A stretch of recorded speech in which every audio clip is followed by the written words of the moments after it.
ឥឡូវនេះយើងមកធ្វើការ activate ទូរស័ព្ទដៃ iPhone អានេះ iPhone គេទេអត់ស្គាល់ទេបាទដល់យើង activate វាតែម្ដងបាទអូអក្សរគេស្អាតណាស់បងប្អូន activate ភ្លឹប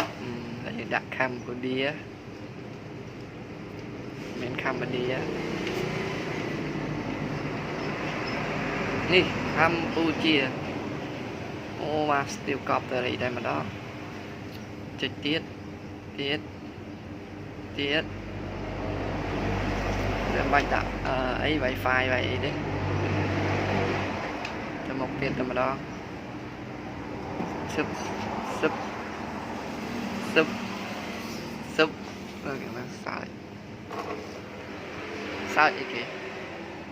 សឹបអេច្រើនណាស់សឹបអូយកអីហ្នឹងអូយកលើគេមាននេះគេ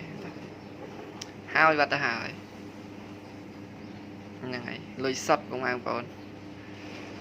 លុយសុតអីថែម Play Store ឲ្យមួយទៀតដល់ក៏